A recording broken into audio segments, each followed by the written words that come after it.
Okay. 40 minutes on this one. Okay. So I got 40 minutes. I'm gonna try to fly through some of this stuff, but so we were talking about the first house here with Scorpio. Like I said, this is the most important. This is actually the first house is actually what's considered part of the angular houses. So here's the AC. AC represents the horizon line. I was telling you like how it's the most. So this is actually east and this is west. So it's kind of backward. It is backwards, but if you take this point and then you go to the seventh house, um, and you take it to this point here, that's the DC. That's the descendant. That's when the so when the sun gets below these points here, what you have here, that means you have a night chart. And then in a night chart, you're you have a group. So there's a thing called sect, like sectarian, like a sect, because like the religious group is a sect. If you've ever heard that term, but there's a thing called sect in astrology where there's two groups of planets. There's a diurnal, which is daytime, and then there's a nocturnal sect, which is nighttime, obviously. So you have a night chart, so that means that the luminaries run. So the luminaries run these two groups. The sun runs the day one, and then the moon, the other luminary. And like I said, they're the luminaries because they're the closest astrological bodies that we have in our solar system. The moon is the closest, and the moon represents almost every single type of every single planet in our solar system, all wrapped into one, because it's our daily planet, like our daily. The moon's with us every single day, and it's sometimes it's up in the sky and we don't even notice it. So it's that's why it has like a deceiving type of principle behind it as well. And then I kind of described the sun, and I described the AC, and then there's the moon. So you're in the nocturnal. We'll get back to that. And then there's the moon. Now I told you about, like I said, the sun, the AC, now the moon. This is what's called the big three. So if you ever get into like astrology, and you talk to somebody who knows astrology, they're gonna want to know what's your big three, or what they'll say, what's your sun, moon, and rising. Sun, moon, and rising, or ascendant, or they're just first, or they're just the ascendant is just it's a point. There's nothing there. It's a sensitive point. It's exasperated point. So like it can be good or bad. It just depends on what's going on there. Um, so when you're talking about the moon, I already told you this is the action of how you do it. This is the bigger characteristics of where you're trying to go. And now the moon represents like how you actually discern it. Like how do you make what do your plays look like in that basketball team? If you bring it back to that, like, do you remember playing this certain team? They beat the hell out of you. Are you gonna make some adjustments? Um, is there going to be some in-game adjustments? How quick are you to understanding your awareness about what's going on in the game? How are you going to deal with the officials? And it's not the action. It's like the action before the action. So it's how you actually execute. It's the planning. It's the adjustments. It's the awareness. It's the temperament. It's the ebbs and flows of how the game goes and how you're going to deal with it. So you take that into account. It's like your environment, pretty much. So you take that into account and bring that to your like a real practical life. And your moon sits in the ninth house of Cancer. Now this is a good spot for the moon, even though this would be the better of the spot for moon, and then the sun would be up here. This would be the joys, the third and ninth house. And I did that. Don't worry about the joys, but I'll try to describe a little bit of it. But The joys are certain houses where the planets rejoice. And if you understand that, then you'll understand the planets itself, because those houses actually do represent the planets pretty well. Now, people will try to say that you should associate the signs with the houses, and that's not true. There is some correlations, but it's not a one-to-one type of correlation. And the signs are not that very important, really. They're important. This is the temple. This is the temple leaders, but they're not. There's so many things that can come into play that just makes you feel like you're not a certain sign. Like right now, I'm sure that you don't really feel the the the nurturing nutrients of the Cancer moon, because you have Saturn here. Now we bring it back to the nocturnal thing. Okay, the sect. Sun is below the horizon line, which is here, in here, below. So you're born at night. Now there's the nighttime planets are going to be the moon, obviously, Venus, and I'm trying to find Mars. Oh no, it's Mars right there. Mars and then Venus. Those are the nocturnal planets. So when the moon, or when the sun's below the horizon line, Venus is going to be your most positive planet, which they call a benefic, like benefits you. Then there's a term called the malefic planets, and Mars is your most malefic, but it's more of a not your most malefic, but it's a malefic planet, but it's not as bad as it could be, because it likes the nighttime. So it's almost benign, or it's going to be like it can be constructive. It just might not be. It's not going to be. It's going to be more of the attributes of like the main characteristics of what Mars represents, is like your desire and your drive. The way you argue. It represents your like how you are in the act of sexual encounters. It's where you, like I said, your drive, but your drive. So like it's really where it's placed. You want to know how well it's placed, because then if you want to like be able to figure out how I'm gonna get motivated to do something, you have to look for your Mars and see how it's working for you.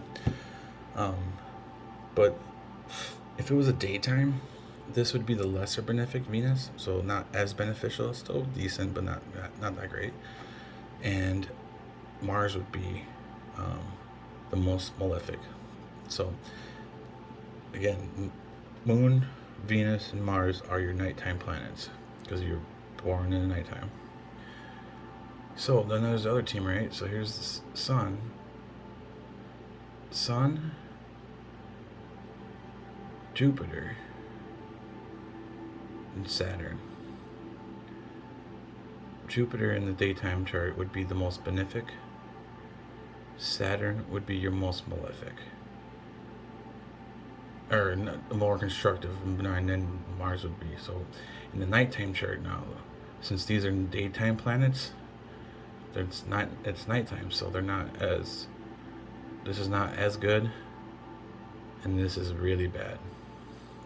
So this is your most malefic planet in your chart, and it's going to be something that will restrict you, give you limitations, bound you, karmic. It's the gatekeeper. It holds justice. It's you have to do things. You have to do it the right way, or you're gonna get fucking stomped. So it represents misery and like just anything that has to do with like taking down whatever is trying to be outside the norm. It's gonna destroy it if you don't do things the right way.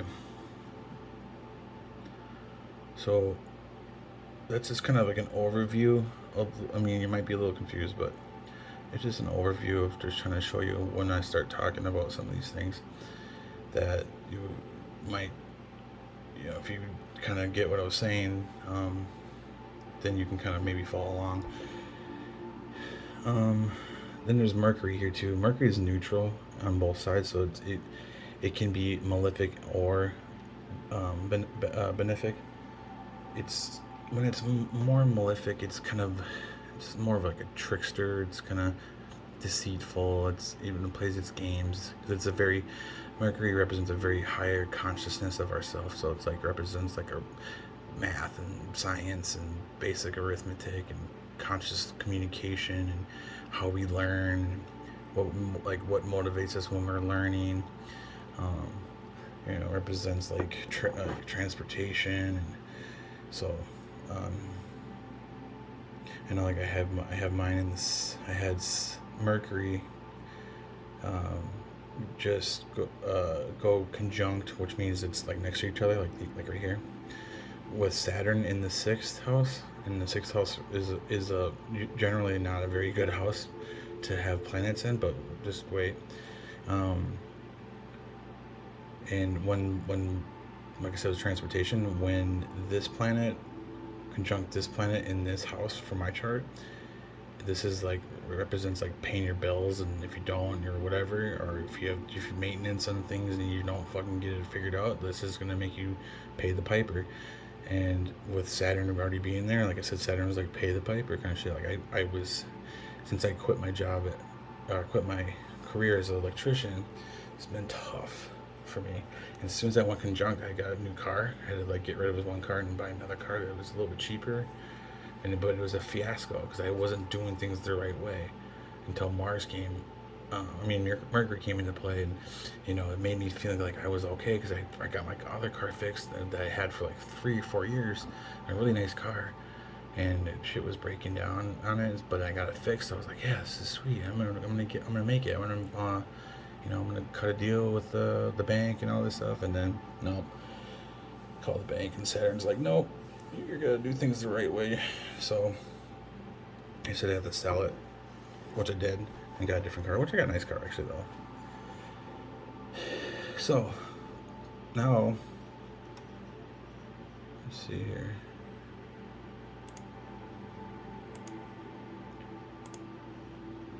Let's go over to here.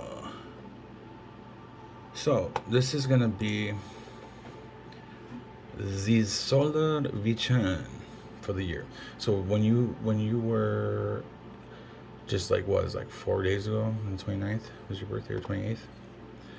So every year when when the sun returns back to the exact natal position on your chart, or the exact degree, you take another snapshot of where the planets are at that time, and generally this will describe what your year is going to be. And it's really uncanny. So this has to do with like transits and stuff like that. I have to like talk about transits, but let's bring it in. So one thing you want to do with this chart is you want to like find comparisons from this chart here with this chart here. So this is your natal. This is the one you were born with. I wish I had a better way of doing this. Okay. And then this is the solar return for this year, what was going on. So in this chart, you actually, the AC, so this is if it's not the same, you don't run the same kind of like delineations, but you kind of do at the same time. You almost tell this as like a storybook. So this is saying here, like, you're gonna have a ton of focus on yourself. You're gonna have a ton of focus on like something that you're studying, right? We talked about Mercury here. You're gonna transform yourself because this is the first house kind of thing. So the sun is illuminating something about how you're gonna have a different perception of yourself, how you're gonna see others. When you're in this next following year, you're gonna have a whole different perspective on what life is to you, because you're gonna go to college, This is this is all indicating like you're doing. So like you have this, when the AC's up in this kind of area too, in these on these higher, these lower degrees. This is generally called like the immature section. This is where like where some of those immature, I don't want to say immature, but like there's some tendencies to have flare ups depending on what the sign is. So here in Aries, which what's what you are, you're gonna have like you're gonna have a few meltdowns probably, and they're gonna be somewhat grandier. But then there's gonna be some higher knowledge expansion here too, because you have this in this bound here. This is Jupiter, and Jupiter is all about abundance and expansion and knowledge and understanding and taking things religiously. Like religiously meaning like you take your time to understand things. It doesn't mean like it's dogmatic or anything like that, but you're gonna have these like explosion triggers because Mars rules Aries, but in this decan in this early spot here, it's gonna be some quick inflammatory like you have to make decisions, or things are gonna hit you, or like when you get to school, everything's gonna probably hit you at once, and you're like, oh my god, you're gonna kind of freak out, but you're gonna fall back on your studies real quick because that's what you know, that's what what you have to do. Like you understand that you're a good student. Your son is right there next to you. Um, this is actually, I think it was going Kazemi. Yeah, it's gonna go.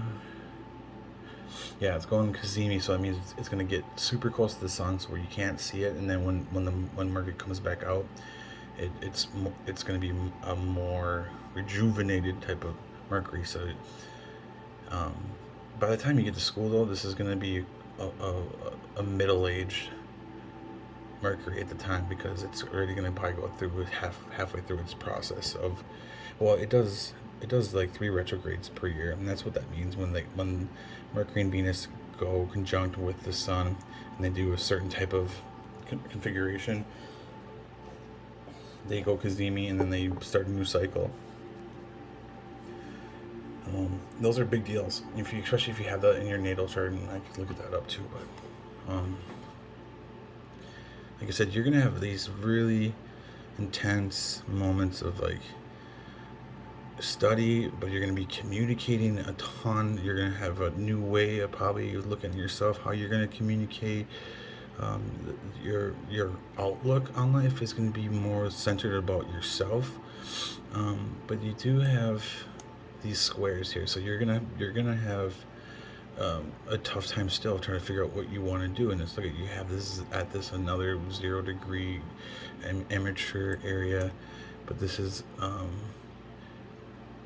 yeah, you're gonna have a hard time trying to maybe figure out what it is what you want to study. You might study a ton of different things because here's that Jupiter again, so you kind of have these correlations going on right here. But the thing is, though, you just have to learn how to really hone in on this Mercury. Really hone in on that Mercury, because that's going to be your saving grace. Because, like I said, you find correlations with that chart. So obviously the sun's going to be there every year on that same degree. But look at, you have the Venus, you have Mercury here too in your natal. Whenever you see a correlation like that, this planet is now really important for you for the year. And that's all about study and communication, and that's what you're going to be doing. You're going to be focusing hard on that.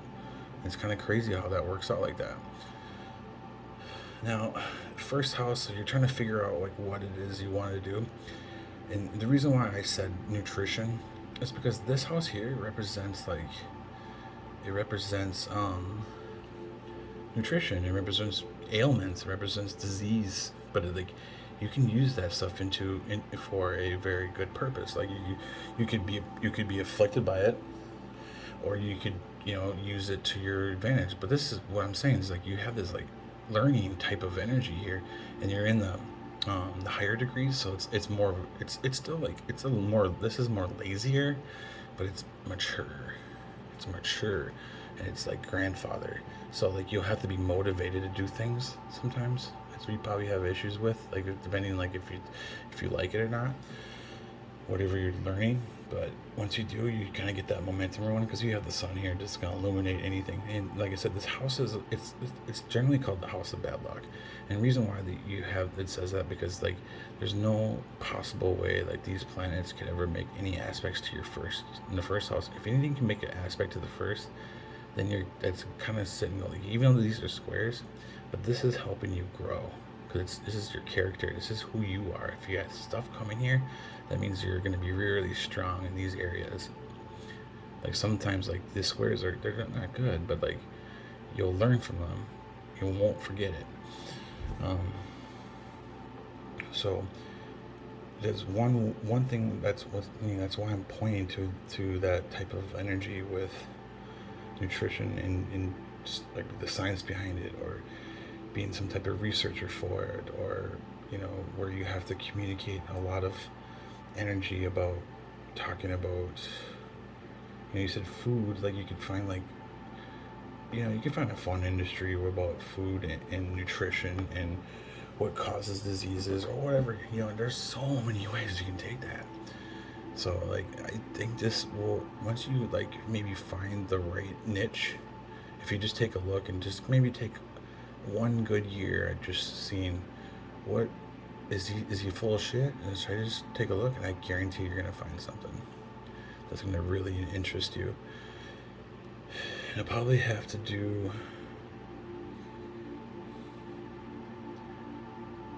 something to do with maybe the past, but maybe something you have to work towards, maybe like trying to correlate it with like your home life, or some type of thing that's going to be very imaginative and outside the box, but in the more like lineage about family or home life, or ancestral, or parents, or something like that. But you'll have to like work at it. Like you'll have to do some research. This is not gonna come super easy to you, but like just like be really, because it's Neptune here. Be very imaginative. Be very, who cares? Let your mind wander, because I think that's probably going to be your best bet when you're trying to figure this out, because you're thinking probably too rigid about this. You're thinking very fiery, like, oh, I was going to think about something, and all I can think about is like these two things. I just can't focus. I'm just going to focus on that. Like, I don't want to do that kind of stuff. I don't want to be wearing a lab coat and doing all this dumb fucking boring stuff. Like no, it's like you have to illuminate illuminate this Neptune energy. Neptune represents like ethereal. It represents what is not, what looks real is not, or what's not is real. It's very, it represents like space and aliens, and like the more like spiritual realms of things. So and then you have that in Aquarius. Aquarius is going to be like an energy of radicalism, but like it's a very subdued and concentrated radicalism, like, or idealism, or outside the box thinker, or some type of activist that has a very good idea, but that's not, don't pigeonhole yourself with that, what I just said. And what I'm trying to say is that be different when you're thinking about this. So the reason why this sextile is here, because you have to think about it. You have to work towards it, because like this is a good aspect. When you see the blues, they're good. Reds are not that good, but they actually are good, because this is action. This is going to make you learn stuff. But to maybe really figure this out is you have to work towards thinking about outside the box and being very imaginative about something like the home life, or parents, or siblings, or upbringings, kids, whatever, something lineage, ancestral, stuff like that. And that would be something that's going to probably pop out. I bet you, guarantee it. It's something that will just like, whoa, there it is. Let's see. Yeah, 20 minutes.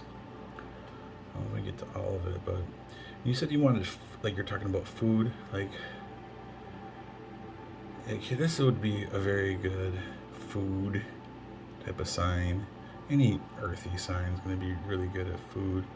I mean, there are always all these ways you can take it, but cancer is another good one. So that's probably why you like. There's a lot of action going on here. And these don't really worry about, but they're still gonna make some type of contribution to this house. Um, but you have the nodes here, so there could be some type of relationship with food that you could make an association with when it comes to this stuff. But there's no really action going towards it, so I don't know. But the nodes are where the eclipse happen. So I'll bring in the transits.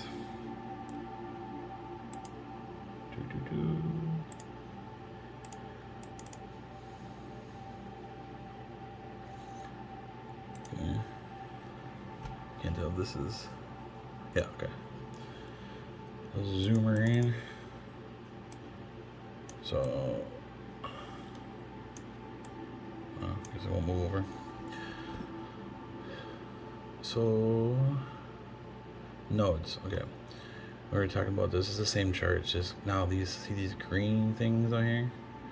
These are the planets at real time. So like when I did this chart like 3 hours ago on the 2nd of April, this is the snapshot of the planets at that time, where they are. This is your progression chart. That's why I was like, this doesn't look right. Which I do want to get to, but I don't know if I will. I can always give you some more time. Your mom's gonna have to give me like $500 or something, but it's alright. Yeah, this makes more sense. Sun? Yeah, okay. So when I was talking about, here's Mercury now, but when the car situation happened, so when you have the rising sign, like you're Scorpio, my rising sign is Virgo, so you bring this house down to here, so that means that everything shifts over 2 houses in my chart. So instead of being Aries, my 6 is Aquarius, and then there was Saturn here, and then there's Mercury. Mercury goes fast. It was over here like a week ago. Mercury's really fast. So when that happened, there's a conjunction. Here's like a conjunction going on right now. So this is kind of scaring me, because this is my most malefic with the other malefic. They're making everybody's gonna have some issues right now, but so the nodes. So here the nodes are they're fixed. Nodes are a fixed point they're mathematical points in space, but they're very precise, and they represent when the eclipse happened, the exact moments of the eclipses. So these will shift throughout the sky or throughout the year and move, because the Earth like rotates and has a different wobble, and this is why these signs rotate around as well. And the nodes will be they transit through a sign. So this is called transiting, when they move out here and then they go through a sign. They take about almost two years to go through one sign. So they just entered into this axis now of Taurus and Scorpio. The first one was in November, and then the previous one was Gemini and Sagittarius. So the nodes are going this way. They're actually going opposite. Jesus Christ, a loud noise. They're going opposite of the actual planets itself.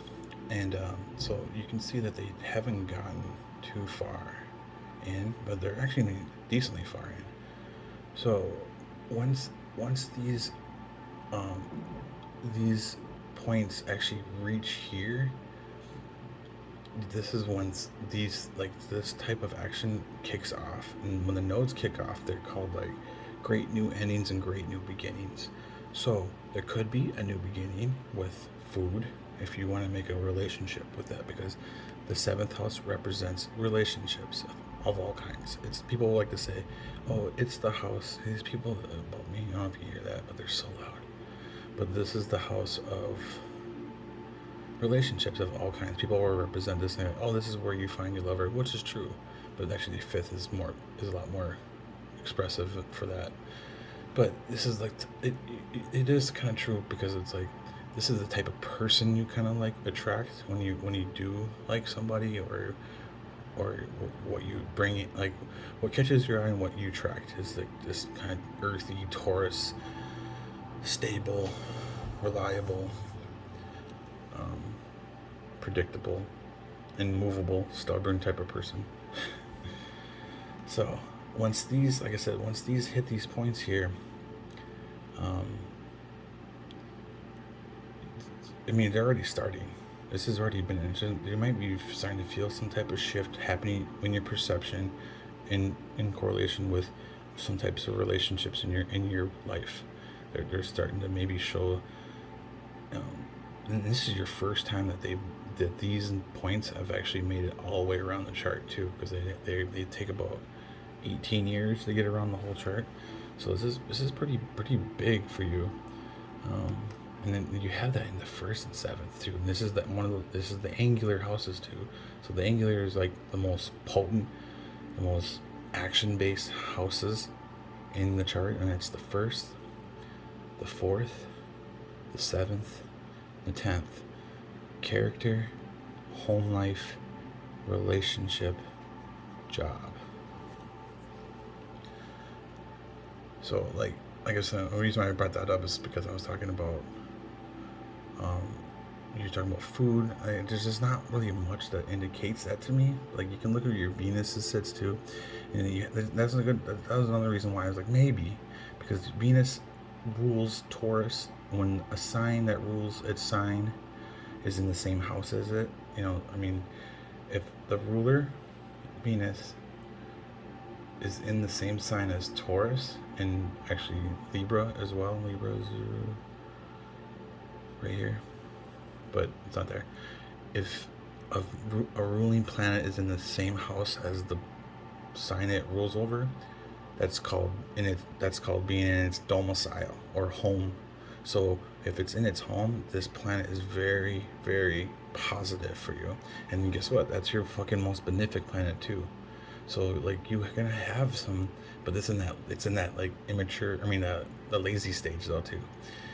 Close. It might not really affect it, but this planet's gonna be very like positive and like how you're gonna understand to, what you need to express your relationships and how you like get yours like how the senses of like the five senses are gonna be really pivotal on like how you want your relationship to go. You're gonna like want affirmations and you want to be like very warm and cuddly and have a comfortable type of relationship. It's almost like you want to like sit on a couch and like have a wood fire light it like lit up in front of you, and then you're drinking a glass of wine with your significant other, and it's like fall time and you're like in your blankets and you just want to like cuddle up, so but that you can think about that in all types of relationships. So food, so if you're going to be in food, you're really going to have to enjoy food, like really immerse yourself in trying new things and just like smell it and watch the process and touch it and hear how like a dough like squirts in your hands and stuff. Like get in it, do it outside, grill out, like you really gotta like really immerse yourself in that energy of what Venus and Taurus represents. So that could be a possibility. But there's just a lot going on with this here. So we got 6 minutes. I mean, I'll do more. I'll do more. I just gotta reset everything I'm gonna do tomorrow. But let's see. I mean, and you didn't really give me your mom didn't really give me much exactly what you kind of wanted, but you just wanted to know what career wise.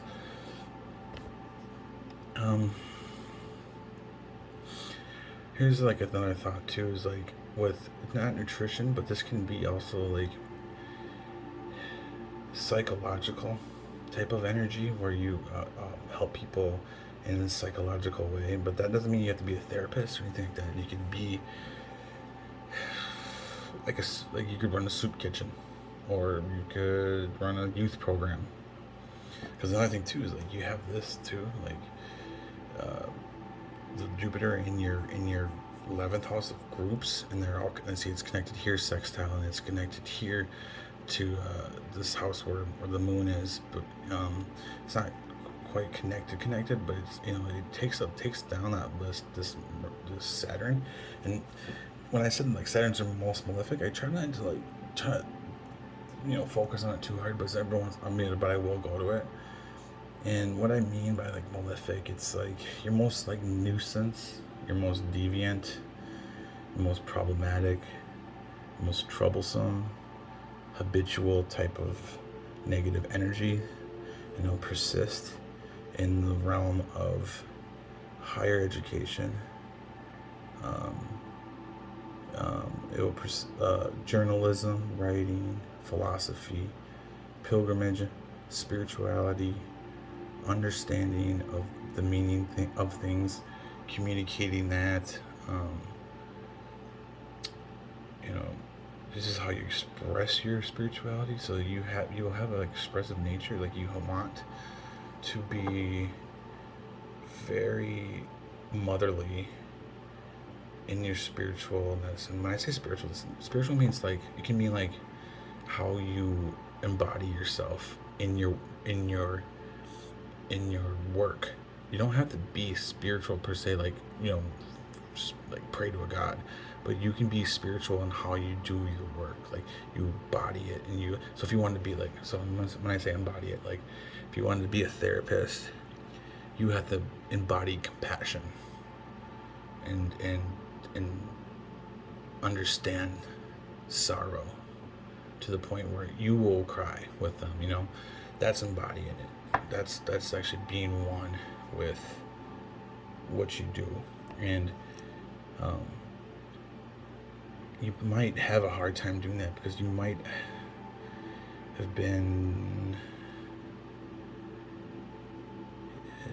like just some mundane things probably here. Maybe like you're just everyday stuff that made you, people, maybe your friends were like, oh, that's stupid, or I don't, why would we ever do something like, spirit, like witchiness stuff, and then you're like, oh yeah, that's stupid, but you kind of like aren't interested in it, and so then it makes you not like want to be communicative about it, and you restrict yourself, you're like limiting yourself from this stuff, but like this is where your moon is, so like this is where your environment is, so like if you want to do nutrition and ailments and fix stuff or anything with disease or whatever, the environment it's going to be in is going to be very spiritual-esque realm. Like you have to do it in a higher educational area or teaching type of thing, but then have it geared towards more the perception of yourself and then how others are treated. So how do you treat yourself with nutrition? With some great tools of holisticness over here. Like that's how you're gonna correlate stuff like that. So nutrition about the self and how you help others in a more holistic and spiritual way. That's where I could see, that's where I see the most, I think that's where I see you going, because then here's another huge indicator why the sixth house is something that you need to take a look at. It's because here's your MC, and this represents your career. This is the 10th house is about your career, your legacy, and how you make your money, or like how you make your fortune. Not fortune meaning like money, but your fortune in that way of like what kind of accolades have you accumulated, what kind of praise have you sought. What kind of praise were you given because of like what you've done, that kind of stuff. But then it can mean like your fortune too. I'm about to time run out, but you have these trines here going into the sixth, and that's the most positive type of aspect that you possibly can get. It's about to die here, but I'm not die, but it's gonna stop me. I'll make another video, but this is all saying do something in the sixth. You have some type of skill that you need to fucking uncover in the sixth house, and I can send you some information about the sixth house too. But you have like 2 years research. Like you just gotta find that niche. You gotta find that working angle here with that Neptune too. That this will help you. This Neptune to the sun. That imaginative about the house or about your home life or parents or ancestral. Alright, it's gonna stop me, so we'll start. I'll do another video, but I'm gonna put this on YouTube. How far is this gonna go? I'll put it on YouTube and I'll send the video.